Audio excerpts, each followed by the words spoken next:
What if the future of the Church refused to wait its turn, and sent a letter back in time to the Pope, asking him to choose between power and love? The light over Rome that morning did not so much brighten the papal study as thin it, stretching the darkness into long pale bands across the floor. The apostolic palace wore its age in silence.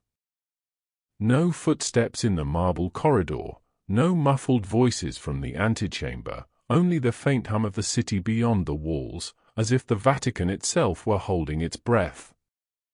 Pope Leo XIV slid his glasses a little higher on his nose and sat at the same walnut desk he had used every day of his pontificate. The surface was a geography of order, letters stacked by continent, reports arranged by urgency, a fountain pen laid precisely parallel to the blotter. Leo liked his work visible and touchable. For all the digital dashboards and encrypted briefings swirling around the papacy now, he still believed in paper, in ink, in signatures, in the weight of a page you could fold and press to your chest if you needed to. It was one of the ways he resisted becoming an institution instead of a man. His hand moved calmly over the first pile, a bishop's plea from a drought-stricken diocese, an appeal from a refugee mission near the Mediterranean, a confidential note from the Secretariat of State. He read quickly but attentively, marking margins with small, precise signs. Nothing surprised him. The world's suffering rarely did any more. Then he reached the center of the desk.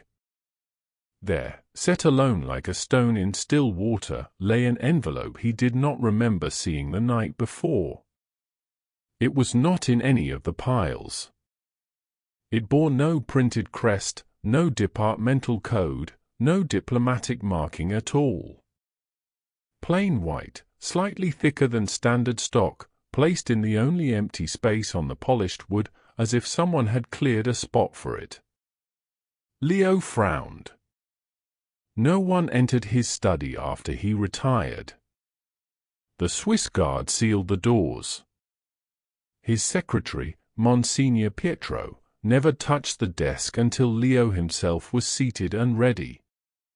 Across the front of the envelope, in a hand he recognized at once, a single line had been written. For the Holy Father, before we speak. The handwriting belonged to Cardinal Luis Antonio Tagle, prefect of evangelization.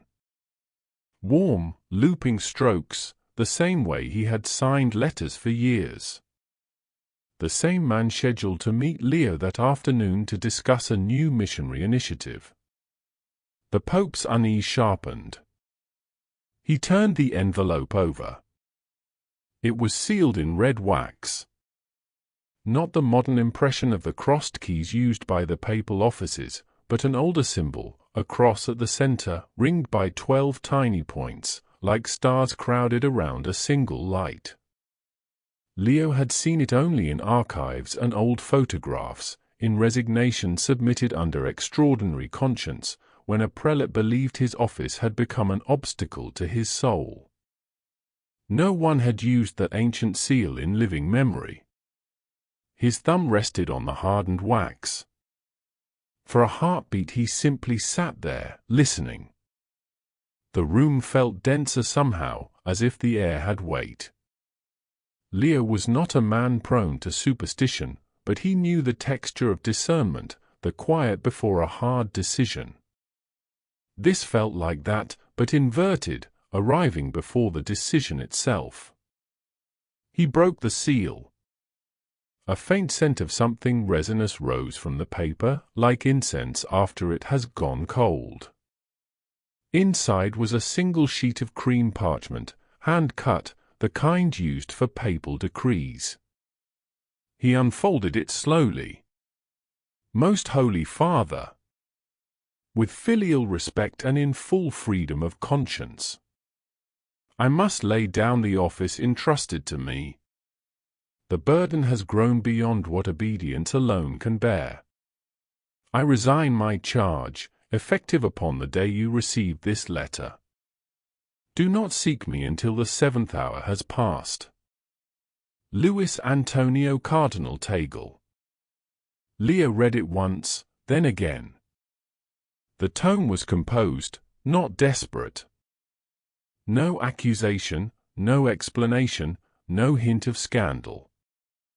Just the clean, unwavering line of a decision already settled. He glanced at the top of the page and felt his heartbeat stutter. The date. Tomorrow.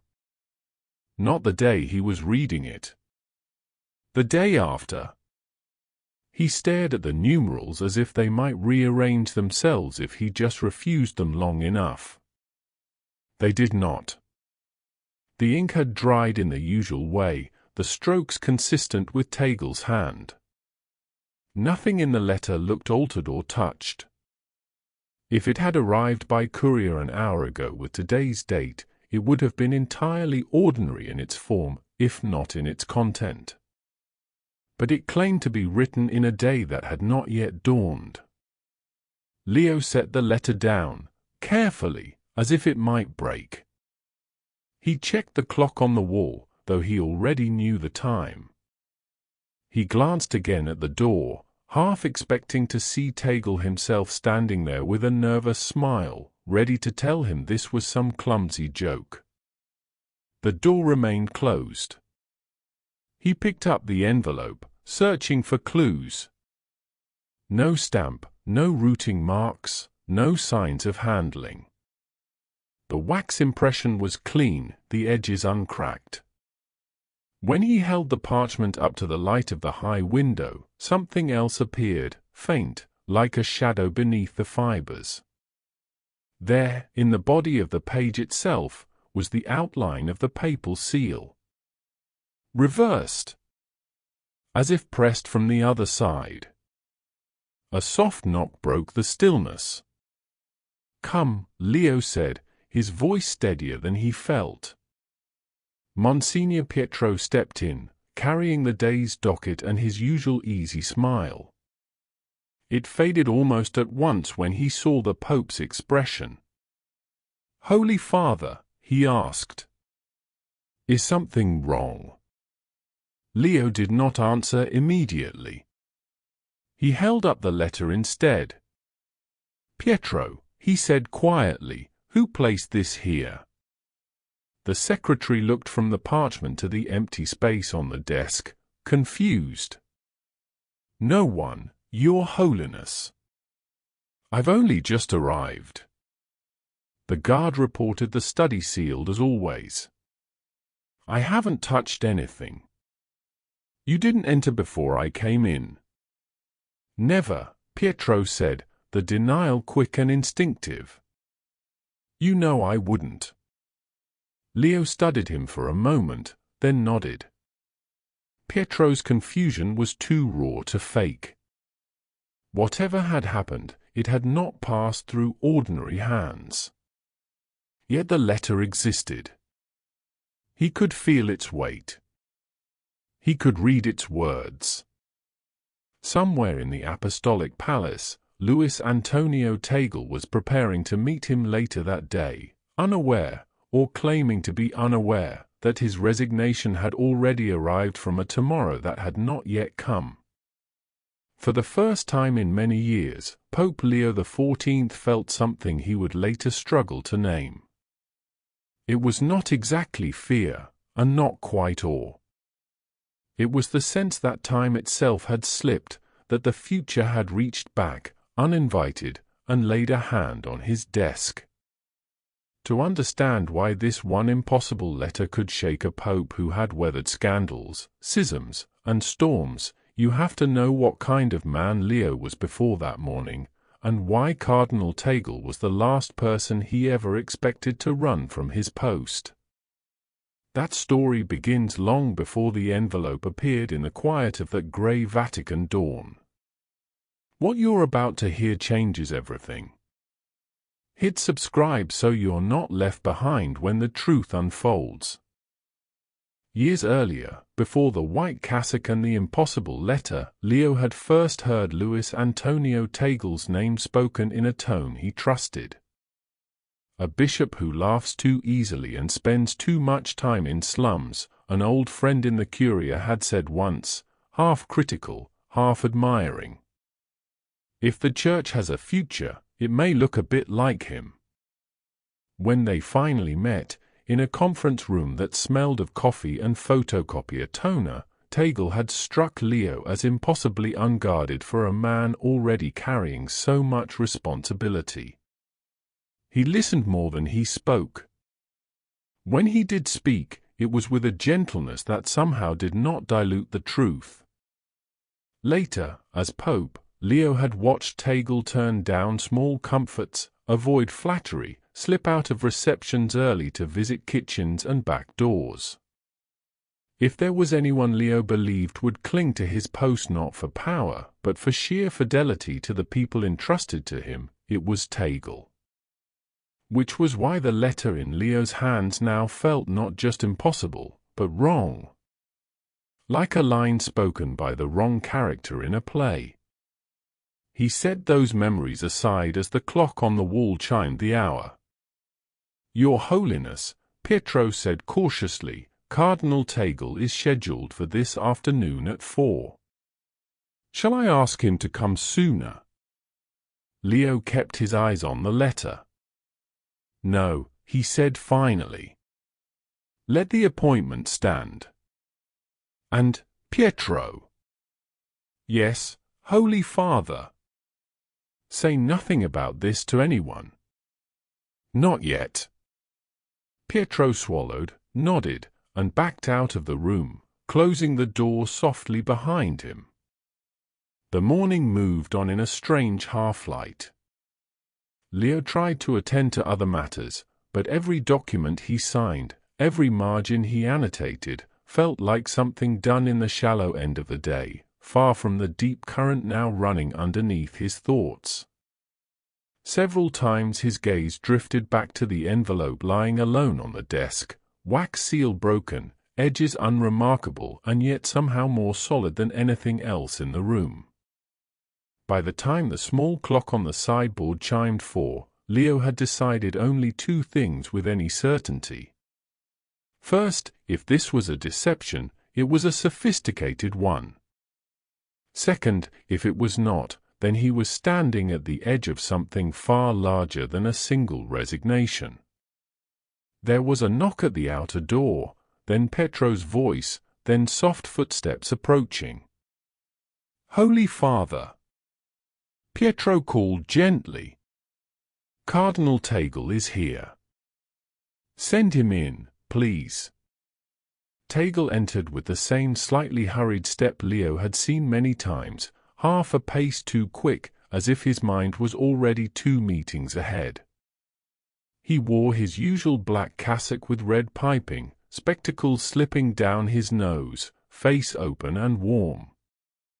"Good afternoon, Your Holiness," he said, bowing and taking Leo's offered hand. "I hope I am not late." There was some delay at the congregation. "You're on time," Leo said, gesturing to the chair opposite the desk. His voice sounded oddly distant to his own ears. "Sit, Luis." Tagle sat, folding his hands lightly in his lap.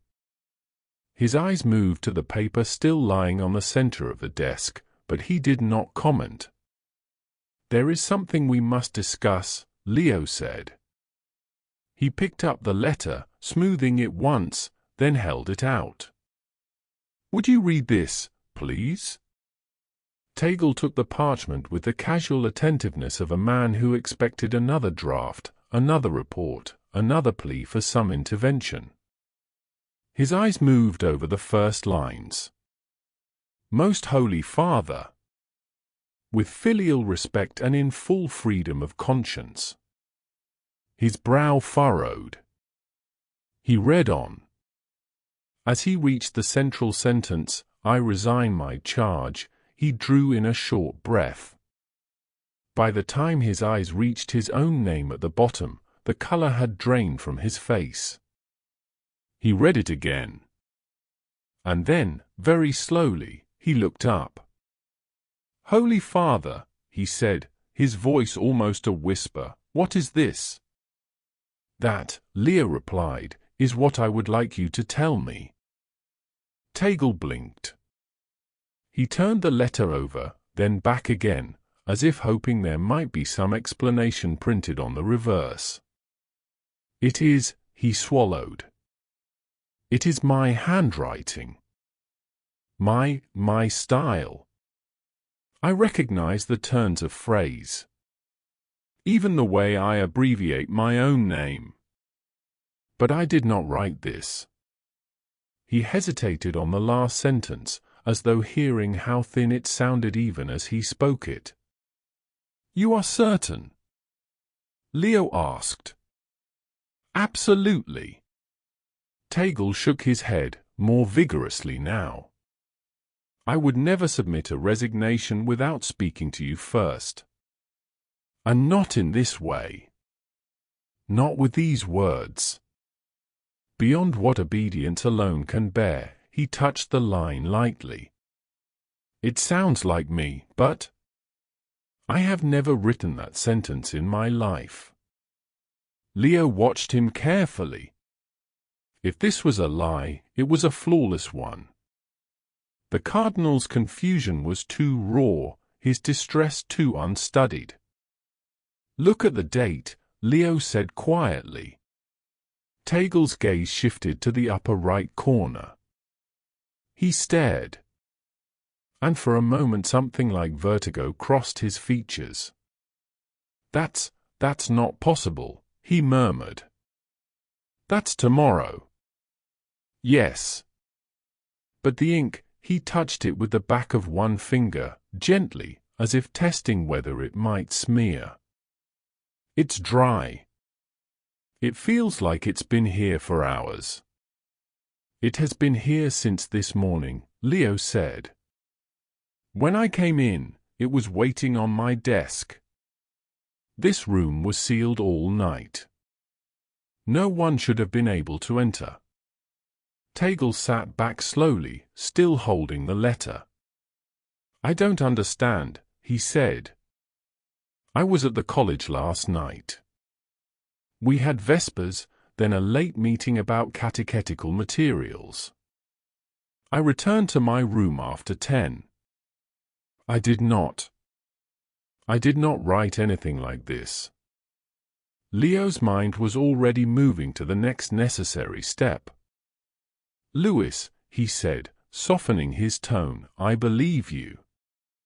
But I cannot ignore what is in front of us. We must examine the letter carefully. Not only as men of faith, but as men responsible for the safety of the Church." Tagle exhaled, shoulders lowering slightly in relief at the simple phrase "I believe you."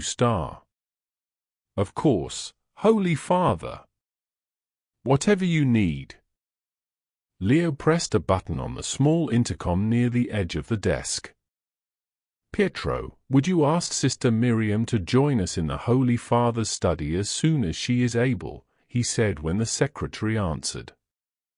"Tell her we require her expertise with documents. And, Pietro, this is to be spoken of to no one else." "Yes, Holy Father." "At once." Tagle looked up.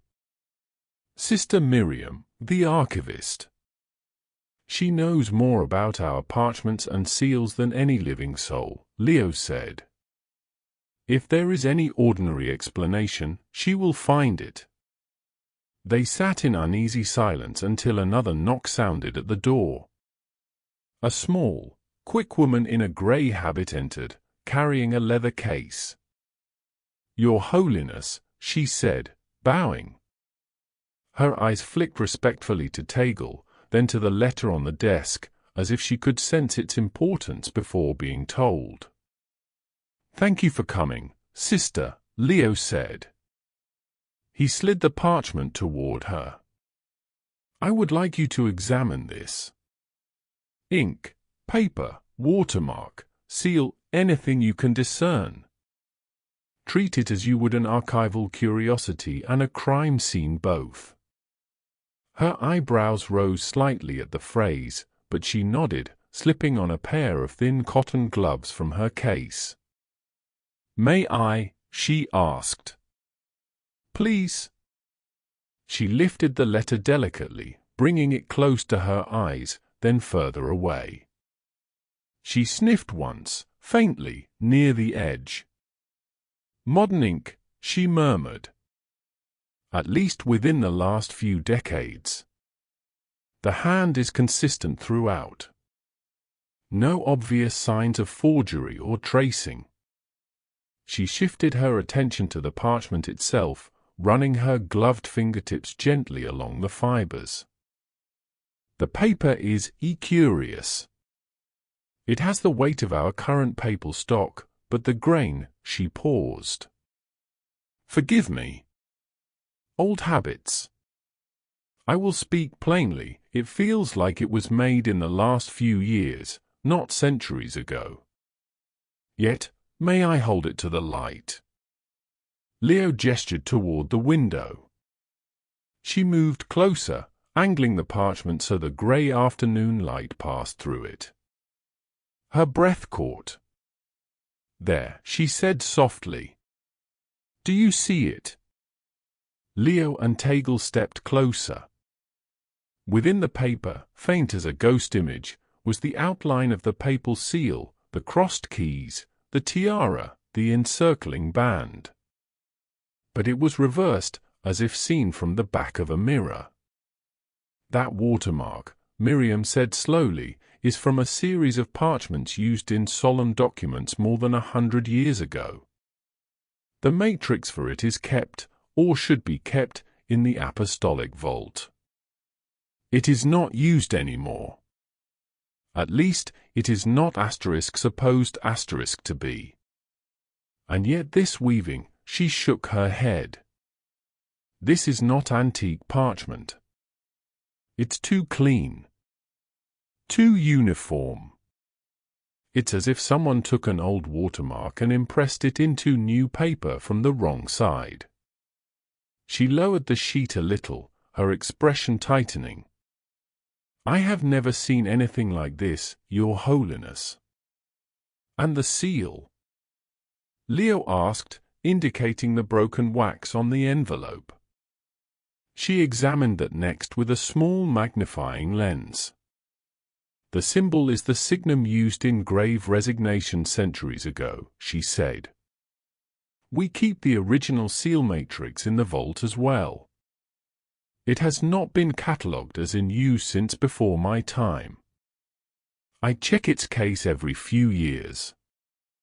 The wax around it was hard as stone last I saw it." Leo felt a small chord of realism snap within him. If this is a joke, it is one that requires access to places even most cardinals never see. He thought. "And yet," he said aloud, "you are telling me, sister, that someone has used that seal on new parchment with an old watermark that should not be there." "I am telling you," Miriam said carefully, "that the letter is physically real, recently made, and bears marks that, by any reasonable standard, should not coexist." She set the parchment down again, as if glad to let it go. "It is as if two different times have left fingerprints on the same page." The phrase hung in the air. Tagle's hands, resting on his knees, curled slowly into fists. "Holy Father," he said softly, "I still on the letter. If this is some preternatural sign, then it concerns not only me. A resignation is not a private matter. It touches the whole Church." "I know," Leo said. For a moment, none of them spoke. The rain had started outside, fine droplets traced uncertain paths down the tall windows. A knock came again, hesitant this time. Pietro leaned in, his expression strained. "Forgive the interruption, Your Holiness," he said, but the captain of the Swiss Guard has just sent word. A package has appeared at the bronze door. No courier was seen. The cameras show nothing. It is simply there. Leo felt something tighten in his chest. What kind of package? He asked. A small silver box, Holy Father. Unmarked. The captain says, Pietro swallowed. He says it feels like the letter you found this morning. Leo glanced at Tagle, then at Miriam. Have it brought here, he said. With the captain himself. Within minutes, the guard captain stood in the doorway, an imposing figure in plain black uniform, the ceremonial colors exchanged for something more functional. In his gloved hands he carried a narrow box, tarnished at the corners, its lid plain except for a tiny engraved cross. Where did you find this? Leo asked. Outside the bronze door, Holy Father, the captain replied. Inside the vestibule. We reviewed the security footage. There is no sign of anyone approaching or leaving it. One moment the floor is empty. The next, the box is visible on the threshold. Miriam exchanged a quick look with Pietro. Tagle simply watched, his expression unreadable. Set it here, please, Leo said, indicating a clear space on the desk. The captain obeyed. The box made a soft, hollow sound against the wood, as if lighter than its metal suggested. There was a moment in which Leo considered asking someone else to open it. Then he dismissed the thought. Whatever this was, it had come to him. He lifted the lid. Inside lay another envelope. Plain white. Red wax. The same ancient symbol. His fingers were steadier now than they had been that morning. He broke the seal and unfolded the single sheet within. There were fewer lines this time. Fear not the 7th hour. Fear what follows. The handwriting was identical to the first letter. The signature line was absent. The date at the top was again * tomorrow star. Leo read it aloud. Tagle closed his eyes briefly at the phrase 7th hour, as if something in it brushed against a place inside him he had not known was exposed. That phrase, Leo said, looking up, appears in your resignation as well, Louis. Yes, Tagle murmured. Though I did not write it. Were you alone at any time this morning? Leo asked. Tagle gave a short, incredulous laugh. Holy Father, I am almost never alone, he said. There is always someone waiting, someone calling, someone asking for something. But no, nothing out of the ordinary. Morning Mass, a meeting at the dicastery, lunch with some visiting clergy. At no point did I sit down and compose prophetic threats about hours I do not yet understand. The attempt at humor fell flat. No one smiled. Leo folded the second letter and placed it beside the first. We will keep these locked, he said. And we will not speak of them beyond this room unless it becomes unavoidable. Until we know more, there is no good to be done by releasing this phenomenon into the rumor mill of the Curia. With respect, Holy Father, Miriam said quietly, if the seal used here truly matches the one in the vault, then whoever, or whatever, is behind this has already reached deeper into our walls than most people know exist. I am aware, Leo replied. He dismissed the captain and Miriam with a blessing, instructing the guard to increase patrols around the papal apartments and the vault entrances. Pietro was told to prepare a secure safe for the letters. When they were alone again, Leo turned to Tagle. "Louis," he said, "I need you close by for now. Stay within the Vatican grounds tonight. Do not travel, do not attend any external engagements. If this is some attempt at manipulation, you may be a target whether you consent to it or not." Tagle nodded slowly. "I will remain," he said. "And I will pray." Leo almost said for what, but caught himself. The question felt too large. They spoke a little longer, about arrangements, about the afternoon's original agenda now rendered trivial, then Tagle left, walking a little more slowly than when he had entered. As the door closed behind him, Leo sat back, letting the weight of the day settle over him fully. 2 letters from a date that had not yet arrived. A seal that should have been impossible. A phrase, the 7th hour now echoing through his mind like a bell that had not yet rung. He did not sleep well that night. When he finally drifted off in the small hours of the morning, it was with the pale shapes of reverse seals and unwritten tomorrows still shifting behind his closed eyes. It was Pietro's urgent knocking that woke him before dawn. "Holy Father," the secretary called from the outer door, his voice tight, "I'm so sorry to disturb you, but you must come." Leo dressed quickly, pulling on his white cassock with hands that felt both clumsy and too practiced. He stepped into the corridor to find Pietro pale and breathless. "What is it?" Leo asked. "It's Cardinal Tagle," Pietro said. "His room, he's not there." The words were simple. Their implications were not. "Show me," Leo said. They walked quickly through the quiet halls, their footsteps echoing off marble and stone.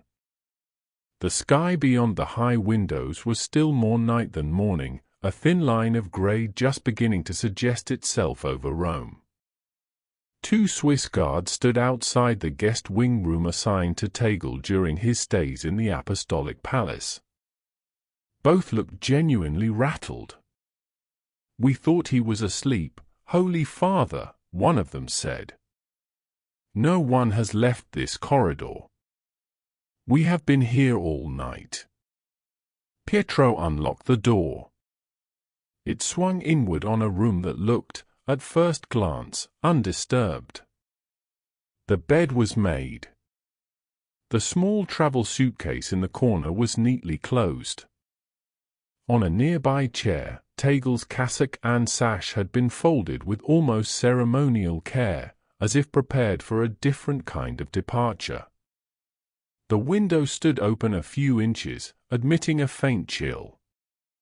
Beyond it, the inner courtyard of the palace was empty, its cobblestones still wet from the night's rain. On the desk, in the pool of a lamp Leo himself had given Tagle years before, lay a single sheet of paper. Leo crossed the room and picked it up. "Seek the seal that speaks backward." No signature. No date. The handwriting was again Tagle's, or something that moved through his hand with the same familiarity. Leo looked at the window again, at the neatly folded cassock, at the bare bed. "Have you searched the corridors? The chapel? The gardens?" he asked quietly. "Not yet, Holy Father," the captain of the guard replied from the doorway. "We came to you first." "Begin at once," Leo said. "Quietly, if you can. But find him." The captain nodded and left, already murmuring orders into his radio. Pietro hovered near the desk, eyes wide. "Holy Father, how could he leave?" "The guards." "They watched the door," Leo said. His gaze went to the open window again. Not the walls. Not the other possibilities. He lifted the note so the lamplight passed through it. No watermark this time. Just ordinary paper. Ordinary words. Asterisk seek the seal that speaks backward. Asterisk. The phrase slid into place beside the reversed watermark in the first letter, like two parts of an equation he did not yet know how to solve.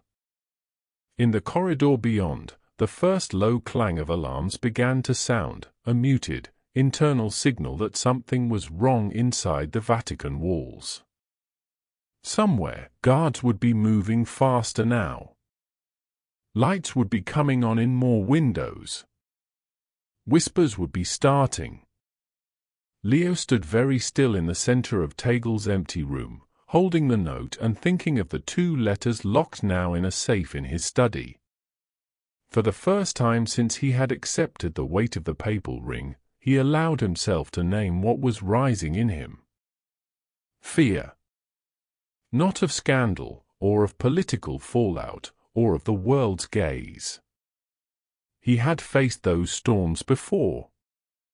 This was something quieter and deeper, the fear that time and choice and the very future of the Church were slipping beyond the boundaries he had always believed he could steward.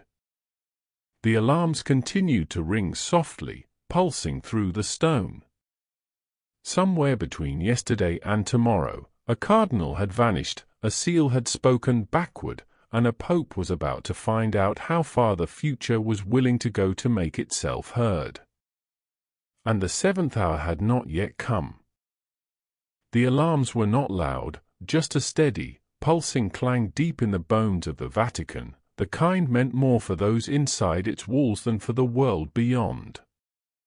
They echoed along stone corridors, bounced off frescoed ceilings, slipped under doors. By the time Pope Leo XIV left Cardinal Tagle's empty room, the rumors had already begun to move faster than the guards.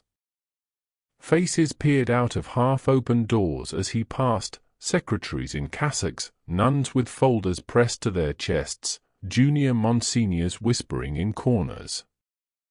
No one said anything to him. They didn't need to. Questions were written in every look. Down one hallway he glimpsed two cardinals standing too close together, their crimson caps almost touching as they bent their heads to speak. The words Tagle and disappeared floated up in half-heard fragments before they noticed the Pope approaching and fell abruptly silent. The old building seemed to vibrate with unasked questions. In his study, the air felt thick and stale. The safe in the corner, new, discreet, armored, held the two impossible letters. Leo found himself glancing at it as if expecting the door to swing open of its own accord. "Pietro," he said, "call an emergency council. 5 people. No more." "Whom shall I summon, Holy Father?" Pietro asked, already reaching for the phone. "Cardinal Montalvo. Cardinal Ruiz. Father Cesario from the Gregorian, he's in Rome this week. Sister Miriam. And the captain of the guard. No one else for now." "Yes, Holy Father." Within an hour they were gathered around the walnut desk, 2 senior cardinals with faces trained into neutrality, a Jesuit in his 60s with tired, intelligent eyes, Sister Miriam with her leather case, and the guard captain standing a little apart, like a vertical line of steel against the bookshelves. Leo placed the 2 letters in the center of the desk as if presenting evidence at a trial. "You are here because I trust you," he began. "And because what I am about to show you would tear this city apart if it reached the wrong ears unprepared." He let them read in silence. Montalvo's lips moved as he traced the lines. Ruiz read once, then again, as if misreading might change the content. Father Cesario took off his glasses and rubbed them with a handkerchief halfway through the second page, though they were already clean.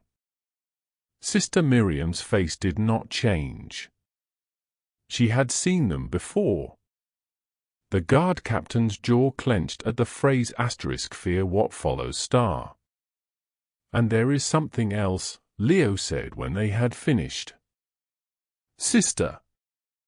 Miriam opened her case, removing a thin folder. As His Holiness asked, she said, I inspected the parchment, the ink, the seal impression. All are consistent with what we would expect from genuine documents. She pointed to a photograph paperclipped inside the folder.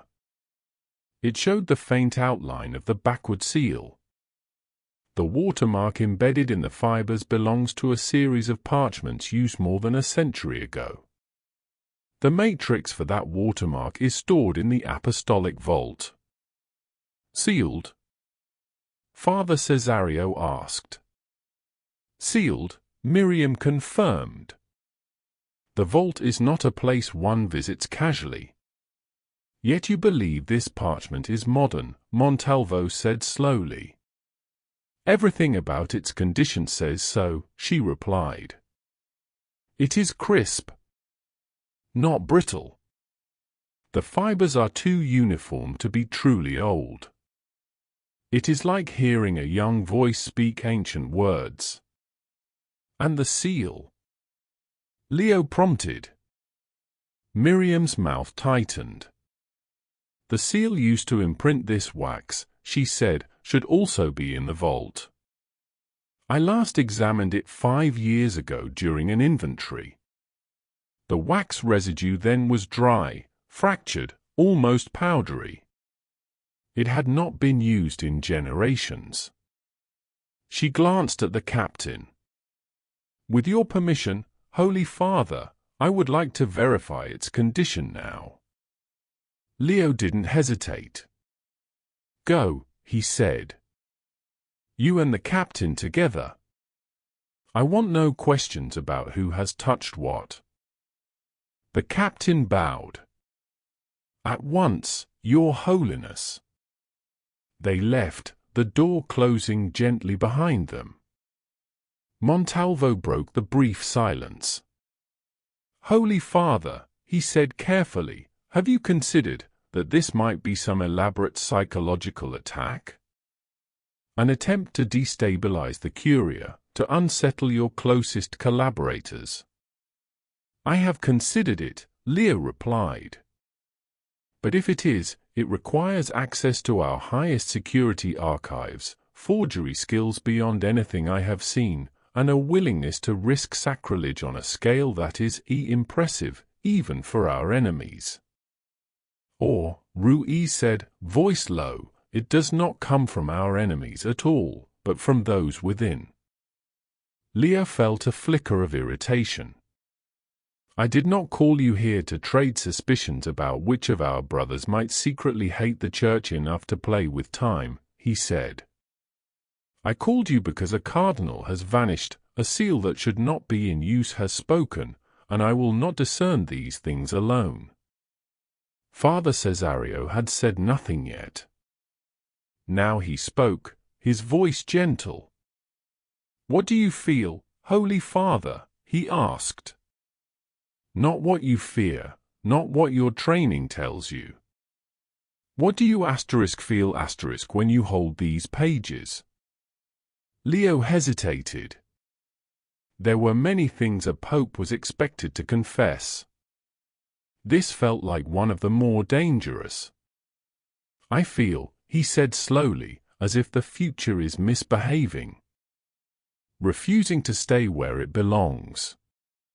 Cesario nodded, as if that answer fit something he already half believed. And does that future feel hostile? He asked. Or pleading? Leo thought of the phrasing, fear not the 7th hour. Fear what follows. He thought of Tagle's name at the bottom of the first letter, the steady, unpanicked tone. "I don't know yet," he said. The door opened again. The captain and Sister Miriam returned, both with expressions that needed no translation. "Well?" Leo asked. "The vault is still sealed," the captain said. "The locks show no record of unauthorized entry. The cameras, where they exist, record only dust and stillness." "But?" Leo prompted. Miriam stepped forward, placing a small photograph on the desk. It showed a metal cylinder, its surface etched with the old renunciation symbol. "This is the seal matrix as we found it," she said. "The wax around its base is no longer powdery. It is cracked and soft, as if it has been warmed and pressed recently. Within days, perhaps hours." Montalvo crossed himself almost unconsciously. "So we have an object that has not left the vault," Cesario said, "and yet has been used." "Or we have something that does not respect our locks," Miriam replied quietly. The room felt smaller. Leo made his decision with the same inner motion he used when signing a decree, the shift from uncertainty to commitment. "Captain," he said, "I am authorizing full access to all lower levels for the purpose of locating Cardinal Tagle. That includes sections normally restricted, including the catacombs leading to the apostolic vault. Your men are to proceed discreetly, but thoroughly. No stone passes unturned." "Yes, Holy Father." "Father Cesario, Sister Miriam, you will accompany me below. Cardinals, you will remain here for now and be available if I must consult you again. Pietro, coordinate all communications. Nothing of this leaves our walls without my direct knowledge." They dispersed with murmured assent. The council was over. The crisis was not. The Vatican's underbelly was not one place but many layers of tunnels and chapels, storage rooms, and forgotten stairwells, some mapped, some remembered only in the echo of old stories. Few who worked in the bright, frescoed offices above ever saw them. Now, teams of Swiss guards moved through those dim arteries with flashlights and radios, calling Tagle's name in voices that sounded strange in spaces usually reserved for silence. Leo walked at the center of a smaller group, the captain beside him, Sister Miriam just behind, Father Cesario keeping pace with quiet stamina. Pietro trailed a step further back, clutching a clipboard as if it might ward off the dark. They passed a side chapel where candles flickered in red glass cups. As they walked by, the flames bent abruptly, all in the same direction, leaning toward the corridor like flowers turning to a hidden sun. Pietro stopped, staring. "There is no draft here," he whispered. "Keep moving," the captain said. From somewhere beyond the stone, faint and distant, came the sound of voices chanting. Not the bright, clean lines of Gregorian chant, but something murkier, like phrases half-remembered and run together. The Latin was almost recognizable, then slipped away when Leo tried to focus on it. "Is that the sisters?" Pietro asked, looking around. "No community is scheduled to be down here now," Miriam said. She pulled her habit a little tighter around her shoulders. The chanting faded as they descended another flight of stairs, replaced by a low hum. The air grew cooler. A guard ahead of them halted, raising a hand. "Holy Father," he called softly. "We've found something." They caught up to him at the mouth of a narrower corridor, its ceiling lower, its walls lined with old stone niches. On the floor lay a rosary. Leo recognized it immediately. He had seen it wrapped around Tagle's fingers during long, thoughtful pauses.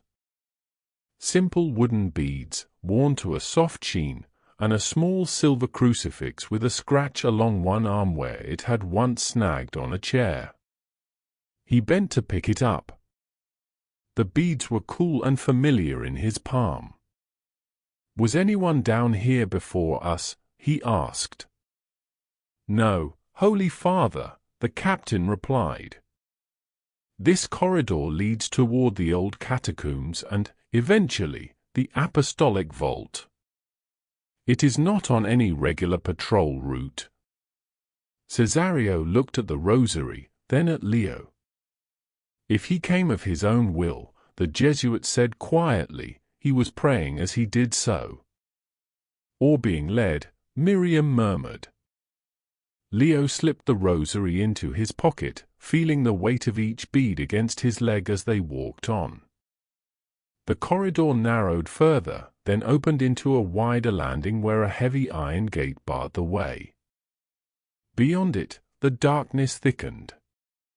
"The vault lies on the far side," Miriam said. "And the chapel of resignation beyond that." Leo rested his hand on the cold metal. "Open it," he said. "Holy Father," the captain began, "this area is normally—" "I know what it is normally," Leo said, not unkindly.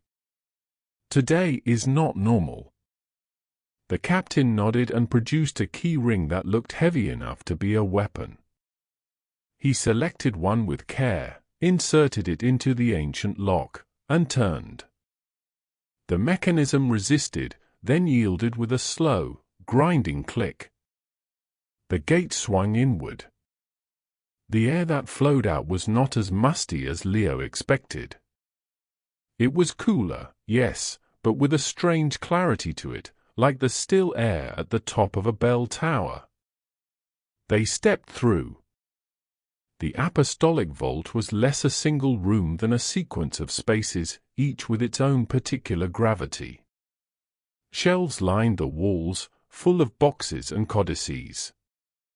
Here were decrees that had once remade continents, bulls that had crowned and UN-crowned kings, letters that had ended wars or failed to prevent them. The floor smelled of stone and old paper.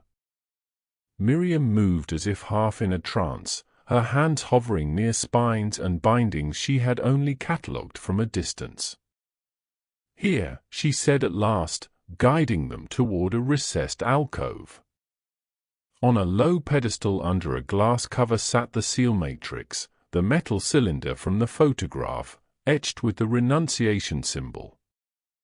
The wax ring around its base was indeed cracked, but not with ancient dryness. The cracks looked recent, branching through material that still held a faint, dull sheen. "This was not like this when I last saw it," Miriam whispered.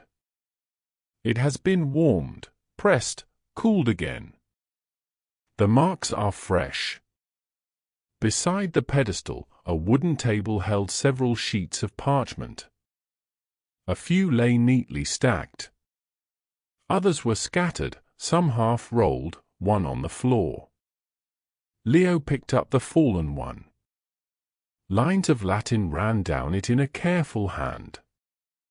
They were not decrees, but practice lines, the same phrase copied over and over, each time a little steadier, as if the writer were teaching his hand to obey a new impulse. Asterisk, "Do not seek me until the 7th hour has passed." Asterisk. Asterisk, "Do not seek me until the 7th hour has passed." Asterisk. At the bottom, the ink was still wet. Leo put the sheet down, his throat tight. "Who has been practicing?" Cesario asked softly. Miriam moved to the nearest shelf, pulling out a thick volume bound in worn leather. She opened it to a page marked by a faded ribbon. "These are the ancient resignation codices," she said.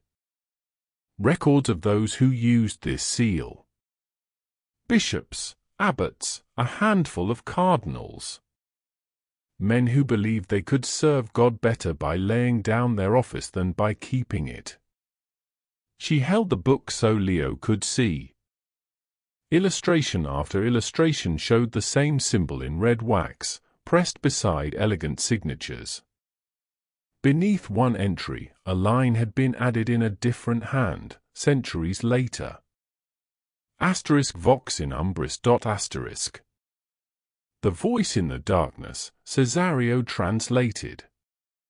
"Look," Pietro said suddenly, pointing. On the stone wall above the table, the same phrase had been scratched in fresh, pale strokes, asterisk vox in umbris star. There were flecks of dust on the floor beneath it, as if the inscription had just been carved. No one spoke. From deeper within the vault came a faint glow. "Holy Father," the captain said. Leo followed the light. It led them through a narrow archway into a smaller chamber. Here the shelves fell away, replaced by a simple altar against the far wall. Above it hung a plain wooden cross, unadorned. A single candle burned on the altar, its flame unnaturally upright, perfectly still, as if the air around it were glass. Kneeling in front of it, head bowed, hands clasped around nothing, was Cardinal Tagle. "Louis," Leo said, the name breaking out of him before he could decide whether to speak. Tagle's head lifted, slowly, as if from a great distance. His eyes blinked a few times, adjusting to the presence of other bodies in the room. For a moment he looked like someone waking from a very deep sleep. "Holy Father," he said. His voice was rough, but lucid. "I wondered when you would come." The captain moved instinctively forward, but Leo lifted a hand. "Wait." He stepped closer to Tagle, careful not to disturb the still-burning candle. "Where have you been?" Leo asked. "Here," Tagle replied simply. "Since I left my room." "You left without telling anyone." "You left your cassock folded." "You wrote a note telling me to seek a seal that speaks backward." "Yes," Tagle said. "Though not by my own decision." He looked past Leo at the shelves and walls, then down at his own hands, as if surprised to find them empty. "The letters," he said softly. "You received them?" Leo's heartbeat quickened. "Yes." Tagle nodded, a small, sad motion. "They wanted you to." "Who is they?" Tagle hesitated. When he spoke again, his words came more slowly, as if he were translating from a language he was still learning. "I don't know what to call it," he said. "It is not a single voice. When it spoke through me, it was like many people murmuring the same sentence at once, but slightly out of sync. I could feel ages in it. Not just hours." "You claim you did not write those letters," Leo said. "I did not sit down to compose them," Tagle said. "I did not choose the words. But my hand moved. My mouth spoke them when no one was there. I found the drafts later, on my desk. When I came here, I thought I was running from it." Instead, he gave a small, humorless smile. "Instead, I was walking into its home." Miriam's fingers tightened around the strap of her case. Cesario watched Tagle with a look that was part curiosity, part concern. "And what does this voice claim to be?" Cesario asked gently. Tagle turned his gaze toward the candle. Its flame remained perfectly still, unbothered even by the press of bodies now in the small chapel. It says it comes from the church, Tagle said. Not the church we are now. The church we must become. It says we have worn our crown so long we have forgotten why we were given a shepherd's staff. That we must lay down our crown to reclaim our soul. His eyes moved back to Leo. It loves the church, Holy Father. That is what frightens me most. I have heard anger before, in those who despise us. I know what hatred feels like when it speaks. This is not that. This is sorrow. This is urgency. Leo felt the words land inside him with uncomfortable accuracy. They echoed thoughts he had pushed aside more than once in quieter moments, about wealth and ceremony, about palaces and poverty. Spirits can mask themselves, he said. They can flatter our worst impulses by clothing them in our finest language. Even the devil can quote the prophets when it suits him. Yes, Tagle said softly. I know. The way he said it made Leo's skin prickle. And yet you let it use you, Leo pressed. Tagle's shoulders sagged. I tried to resist, he said. At first it was only whispers in prayer. Phrases that seemed like my own reflections. Then I would find those phrases written out in my notebooks in my own hand, though I had no memory of writing them. I thought I was tired. Overstretched. I asked my confessor. He told me to rest. He gave a small, helpless gesture. But it did not rest. When I came to Rome, it intensified. The closer I came to this place, the more insistent it became. Last night it said there was not much time. That the seventh hour was coming. That if you did not choose, the choice would be made for you. The seventh hour of what?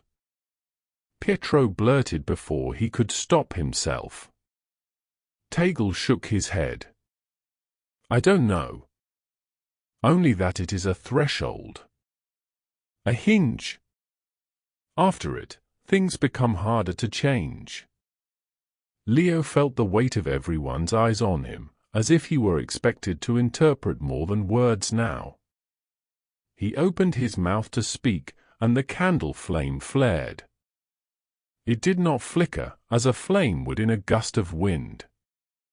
It grew, suddenly and smoothly, doubling in height, then curling backward on itself. Shadows stretched along the walls, elongated into strange shapes that did not quite match the bodies in the room. Miriam gasped. Pietro instinctively grabbed the back of a pew. The captain's hand went to the small of his back, where his weapon rested, as if he expected something material he could fight. A pressure settled over the room, not heavy, but pervasive, like air thickening. Then a voice spoke. It did not come from the candle, or the altar, or any particular direction. It was everywhere at once, layered over itself, dozens of tones in different registers all saying the same words half a fraction apart. He who writes without ink, it murmured, writes what must be read in silence. The syllables slid through Leo's bones. Latin hovered at the edges of the phrase but did not quite capture it. The meaning arrived all at once, like a stone dropped into clear water. What is being written now cannot be argued with out loud. It must be discerned in the quiet. The shelves trembled. A few parchments slipped free and fell in slow spirals to the floor. Dust drifted down from a beam above like ash. Then, as quickly as it had come, the pressure eased. The candle's flame shrank back to its previous size, once again perfectly still. Silence followed, deeper than before. No one seemed willing to be the first to break it. Leo realized his hands were clenched together hard enough to hurt. He unclasped them. "Enough," he said. His voice sounded smaller in his own ears than he would have liked, but it was steady. "Whatever this is, we will not discern it in a shaking room with dust in our lungs." He turned to the captain. "See that Cardinal Tagle is escorted back to the surface," he said. "Quietly. No shackles. No spectacle. Post guards at his door, but let him keep a chapel and access to a confessor." "Yes, Holy Father." Tagle looked up at Leo, something like apology and relief mingled in his eyes. "Thank you," he whispered. Leo held his gaze for a long moment. "This is not over," he said. "For you or for me. We will speak again." He signaled to Pietro and began to retrace their path through the vault. Behind him, he could hear the guards gently helping Tagle to his feet. As they stepped back into the outer chamber, a distant bell began to toll. 1, 2, 3. Leo paused at the gate. "Is it already noon?" he asked, glancing at his watch. It read 11:17. The bell continued. 4, 5, 6, 7. Each stroke rang through the stone, clear and deliberate. Pietro stared. "Holy Father," he whispered, "the clock tower shows only the quarter hour. It should not be striking like this." Leo did not answer. They passed through the gate. The captain locked it again, the ancient mechanism clanking shut as the last of the 7 chimes faded. The corridor lights flickered as they began their ascent. Once, twice, then steadied. Leo felt the rosary in his pocket press against his leg with each step, beads counting out some invisible litany. At the top of the final staircase, a young guard waited, breathless from the speed at which he had come. "Holy Father," he said, voice tight with something between fear and awe, "forgive me, but you need to see this." In the Salaria. The great fresco. Leo's pulse quickened. "What about it?" he asked. "It has changed," the guard said. The words hung in the air like another tolling bell. Leo did not wait for further explanation. He gathered his cassock and strode down the corridor, Pietro hurrying at his heels, Miriam and Cesario not far behind, the captain already speaking into his radio to clear the way. His heart was pounding, not from the climb, but from the sense that whatever the 7th hour meant, it was no longer a promise about the future. It was already happening on the walls. The Salaria was one of Leo's favorite halls. On ordinary days, he liked to walk its length slowly, letting his eyes rest on painted histories of his predecessors. Popes who had sent missionaries across oceans, who had called councils, who had bent under burdens he could only partially imagine. The great fresco of Gregory XI returning the papacy from Avignon to Rome dominated the far wall, a triumphant scene of banners and bright sky, of St. Peter's Basilica standing whole and sure behind the procession. Today, as he stepped into the hall, the air felt 10 degrees colder. The guard who had summoned him stood near the center, cap in hand, eyes fixed upward. Pietro hovered behind him, wringing his fingers. Leo followed their gaze. It took his mind a second to map what his eyes were sending it. The outlines were familiar, but everything else had changed. Gregory still rode at the center of the fresco. But his face, once painted with measured serenity, now seemed drawn, almost gaunt. The banners that had fluttered in confident reds and golds were tattered, edges frayed, colors darkened. The sky, formerly a clear, almost impossible blue, had bruised into a roiling grey shot through with veins of distant, painted lightning. Behind the procession, where St. Peter's had always stood as a comforting, unbroken silhouette, a jagged crack now split the basilica's facade from dome to steps, painted brick and stone sheared apart in meticulous, horrifying detail. Leo stepped closer, until he could see the brushwork. "This is not possible," Pietro murmured. "This was restored only 5 years ago. I reviewed the photos myself." "Your Holiness, I—" He fell silent.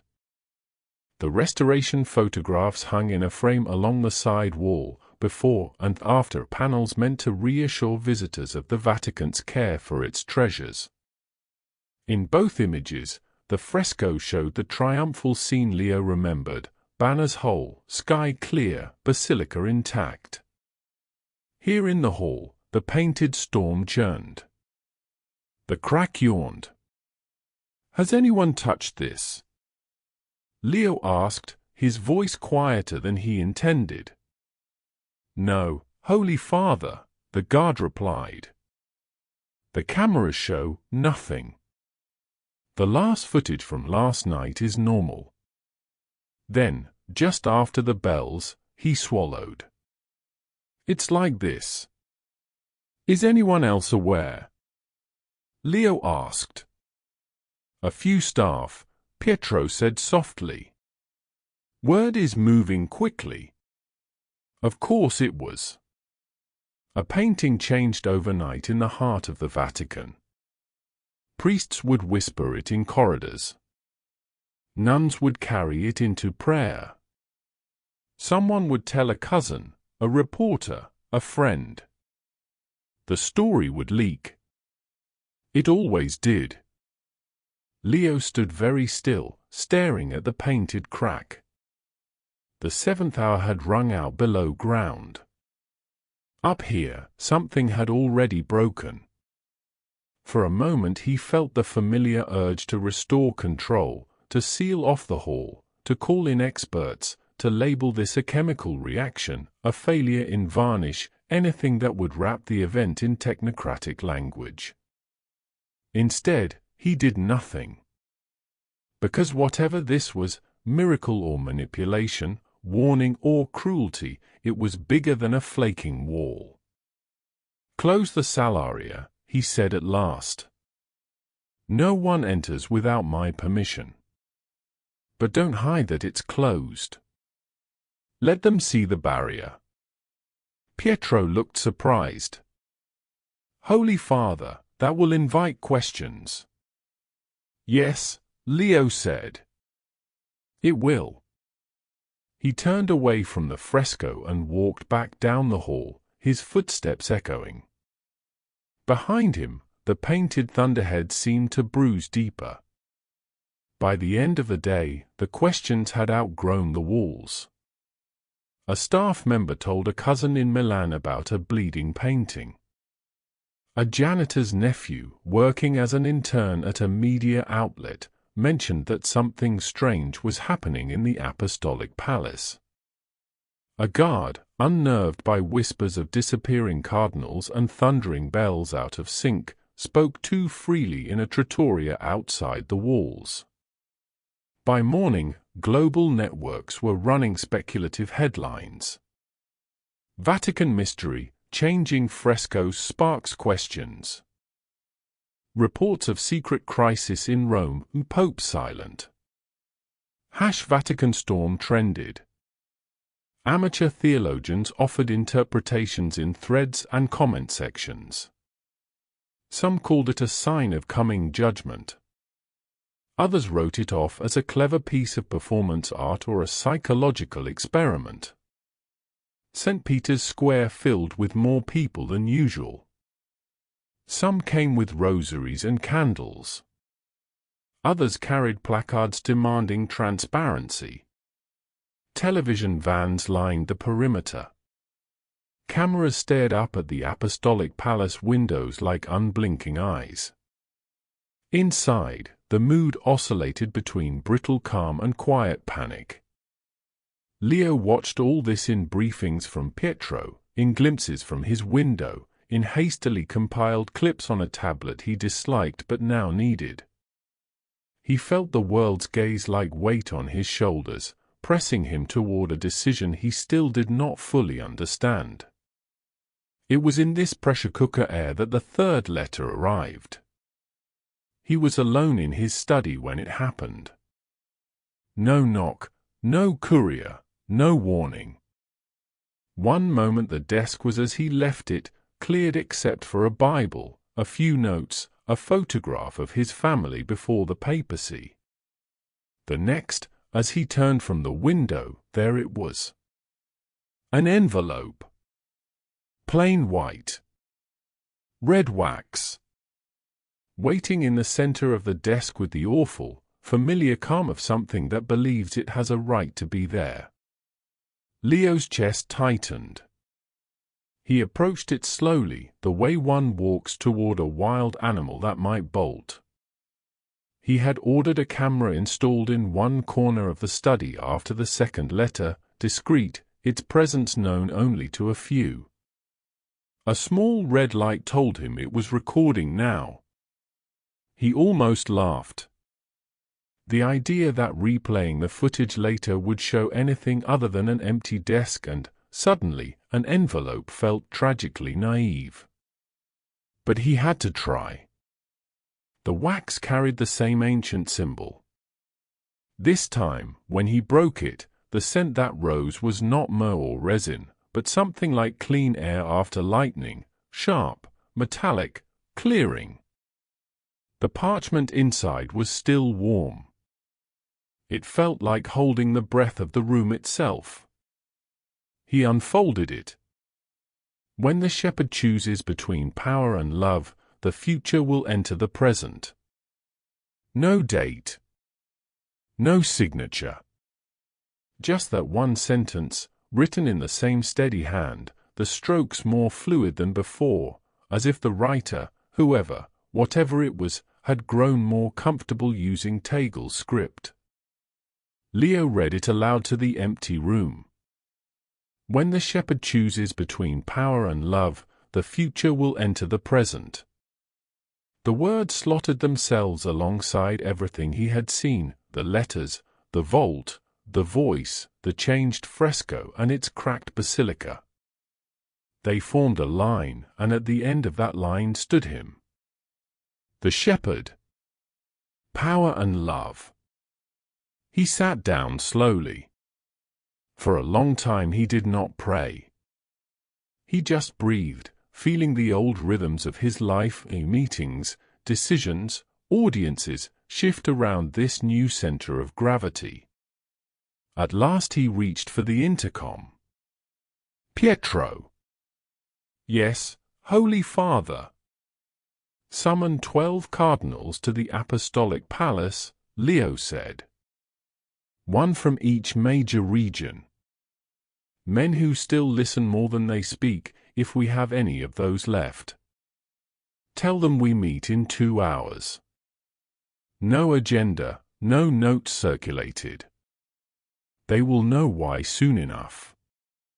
Yes, Holy Father.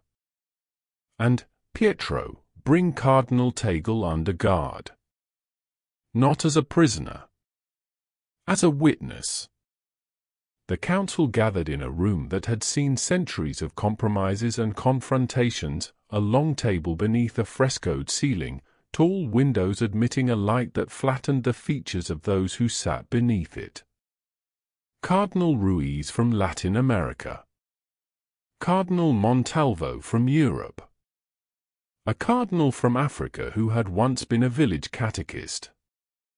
Another from Asia whose parents had converted under threat. A North American known for his media savvy. Others from the Middle East, Oceania, Eastern Europe. Tagle sat at one end, flanked by two guards who stood discreetly in the background. He looked tired, but calmer than he had in the vault. There was a new stillness in him, as if he had resigned himself to being something between a suspect and a sign. Leo remained standing until everyone had settled. "You know parts of why I have called you," he began. "You have heard rumors. Some of you have seen more than rumors. I will not insult you by pretending we are dealing with manageable difficulties." He laid the 3 letters on the table, side by side. "This is our reality," he said. "Whatever we make of it." One by one, they read the pages. Some with brows drawn tight, others with lips pursed, a few with faces impassive in the way only lifelong diplomats seemed able to manage. When they finished, the room simmered. "This is blasphemy," the North American Cardinal said bluntly. "Whether it is human or something else. It presumes to speak in God's name and to threaten the Vicar of Christ. We should condemn it publicly, immediately, before it infects the faithful with superstition." "Infects them with superstition," the African Cardinal repeated quietly. "In my country, people walk 2 days to attend Mass in buildings with no roofs. They already believe God speaks. Their danger is not superstition. It is despair. We cannot allow anonymous prophetic voices to dictate the governance of the Church," insisted another. "If we do, we set a precedent that every strange occurrence, every coincidence, every manipulated video becomes a sign demanding obedience. And if we ignore it," said a cardinal from Asia, "we risk turning our backs on something God may actually be using to reach us. We are not the only ones in this relationship. The Holy Spirit is not bound by our protocols." Montalvo had remained silent, fingers steepled, eyes half-lidded in thought. Now he spoke.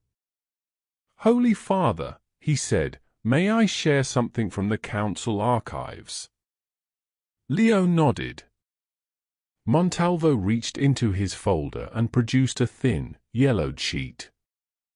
"During Vatican II," he said, "a draft was circulated that was never incorporated into any final document. It was too poetic," some said. "Too open to misinterpretation. It spoke of hours in the life of the Church, times of consolidation, times of pruning, times of renewal." He glanced around the table. One of the theologians who worked on it wrote a private reflection afterward. It was never published, but it remained in the archives. "When these letters began, I searched for it, remembering a phrase." He laid the sheet gently beside the 3rd letter. In neat, old-fashioned script, the line stood out. "The 8th hour will not be written. It will be chosen." Silence settled over the table like a cloak. "It was a metaphor at the time," Montalvo said. "An image for the idea that there comes a point when no more decrees and encyclicals can chart the way forward. When it is not documents but decisions that reveal who we are." He looked at Leo. "I do not know if these letters are from heaven, from hell, or from a very clever human hand. But I know this, Holy Father, the choice they demand is not new. It has been hanging over the Church for a long time." Tagle's voice, when it came, was almost hesitant. "With respect," he said, "the choice is not between power and nothing. It is between one kind of power and another." The cardinals turned toward him. "The power to control," Tagle continued, "to preserve our status, our comforts, our image, that is real. But there is also the power to kneel, to apologize, to give away what we cling to. That power looks like weakness. Yet it is the only kind Christ used. He folded his hands on the table, fingers interlaced. I do not say this because of the voice, he added quickly, as if aware of how they might hear him. I say it because of the gospel. The voice only, pressed where it already hurt. And what would you have us do? The North American Cardinal asked, not without challenge. Nothing that isn't already written, Tagle said. Confess our sins. Name our failures. Share our wealth more boldly. Step back from the center of the stage where we have placed ourselves and place Christ there again. And the letters? Ruiz asked. The fresco? The manifestations? Tagle looked at Leo. They forced us to ask the question we have been avoiding, he said. But they cannot answer it for you, Holy Father. That is the point. The 8th hour will not be written. It will be chosen. The sentence landed like a gavel.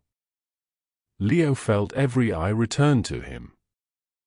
The room seemed to narrow until it contained only his chair and the 3 letters. For a moment, he thought of all the things a pope was supposed to weigh: doctrine, tradition, the unity of the faithful, political fallout, the expectations of billions. He thought of how many hours a day he spent trying not to break what had been handed to him. Then he thought of Gregory XI in the fresco, riding back to Rome not because it was safe, but because the Church did not belong in exile forever. He thought of the crack now painted through St. Peter's, the storm-cloud sky. Of Tagle in the vault. Of the candle that had burned against the wind. Power or love? He realized that in some ways he had been choosing between those two all his life without naming it. He stood. I will not ask for a vote, he said. This is not a parliament. It is an upper room. I called you to hear your consciences, not to outsource mine. He picked up the 3 letters. At noon, he said, I will speak from the balcony. I will not explain everything. I cannot. But I will not pretend nothing has happened. The world has eyes. So does God. He looked around the table, meeting each gaze in turn. I do not know where this will lead, he said. But I know this, if we cling to power because we are afraid of losing it, we have already chosen the wrong future. He turned to Tagle.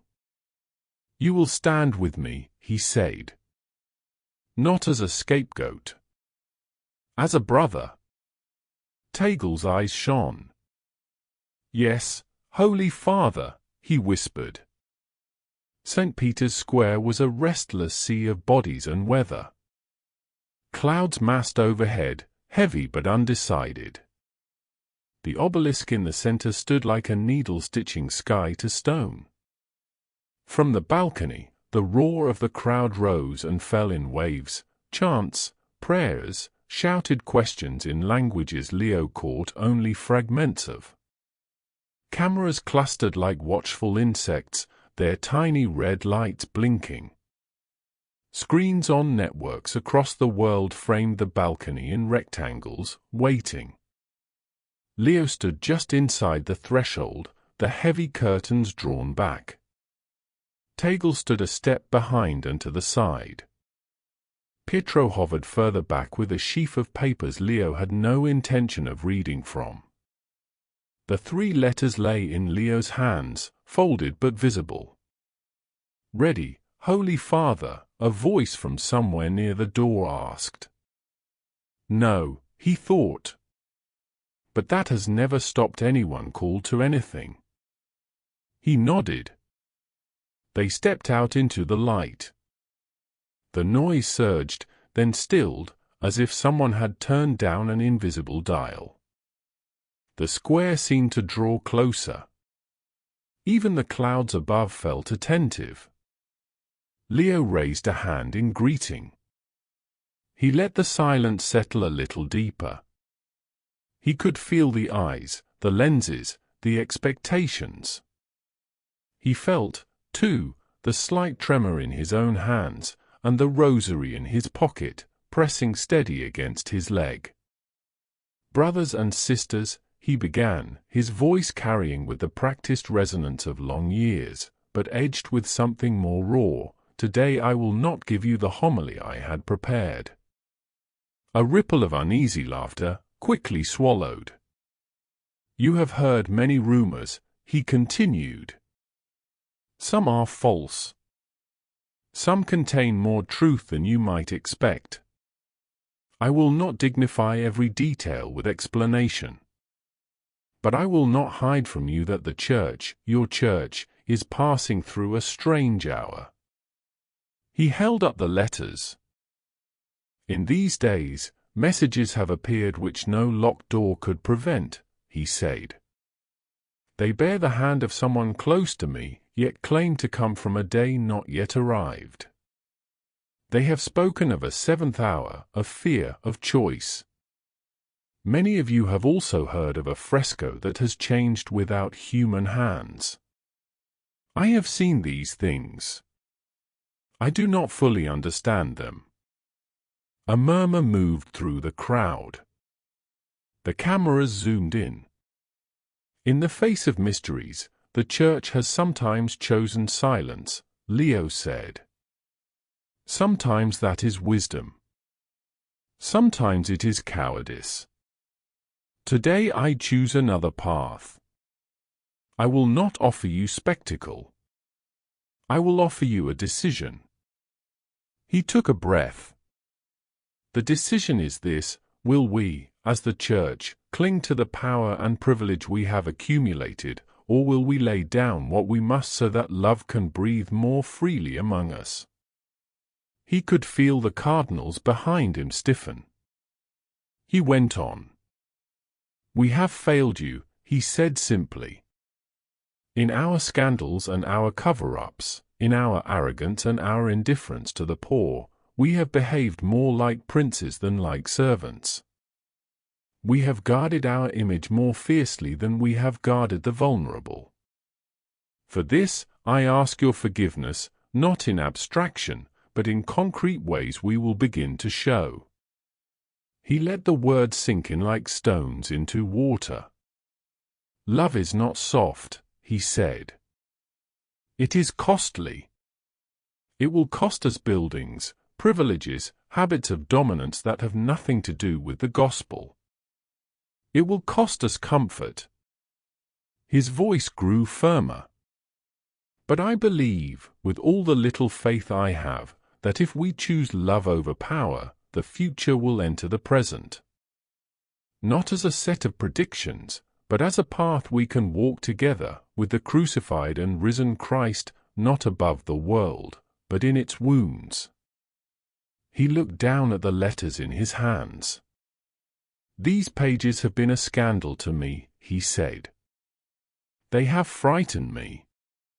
They have forced me to look at parts of myself and of this Church I would rather avoid. But today I choose not to be ruled by fear." He stepped forward to the balustrade. "I choose love," he said, clearly enough that even those at the back of the square would hear. "I choose humility. I choose a truth that does not fear to be seen." He placed the 3 letters on the stone railing. For a heartbeat, nothing happened. Then a wind rose. It was not harsh. It did not whip their clothes or throw dust into eyes. It moved with a strange, warm gentleness, threading through the square like a hand through water. The letters lifted. First one corner, then an edge, then the whole sheets, as if caught by invisible fingers. They rose in a slow spiral, white against the darkening sky, circling one another like birds that had just remembered they could fly. The crowd gasped. Someone screamed. Someone else began to laugh, shaking. Higher they went, the sun catching them so that for a moment they seemed to glow, not burning, exactly, but brightened, as if lit from within. Then, at a height no ordinary updraft should sustain, they winked out. Not burned, not torn, just gone. Silence fell as if dropped. In that great stillness, a voice from somewhere near the front of the square whispered, but the microphones caught it, and it carried. The 8th hour has begun. The words rolled outward, picked up and repeated, sometimes as statement, sometimes as question, sometimes as prayer. Leo closed his eyes for a moment. Holy Spirit, he said silently, whatever hour this is, let it be yours. The days that followed were not easy. Crises never evaporate just because a speech is well received or a sign astonishes. The Curia bristled. Some cardinals accused Leo of theatrics. A few whispered about resignation, about limits, about papal overreach. But something had shifted. In dioceses around the world, bishops began quietly selling unused properties and redirecting funds. Religious communities renewed vows with fresh fervor. Laypeople wrote letters not only of outrage, but of gratitude, telling stories of how they had longed to hear the words Leo had spoken. Within the Vatican, changes moved more slowly, but they moved. Transparency measures, long delayed, found sudden backing. Survivors of abuse were invited into rooms they had never been allowed in before. A commission on wealth redistribution, once decorative, was given real teeth. Tagle did not stay in Rome. After weeks of interviews, examinations, and spiritual direction, he requested permission to return to Manila. I do not know if the voice will follow me, he told Leo in their final private meeting. But I know where I am most myself. And if I am to be used as a cautionary tale or as something else, I would rather it be among my own people. Leo granted the request.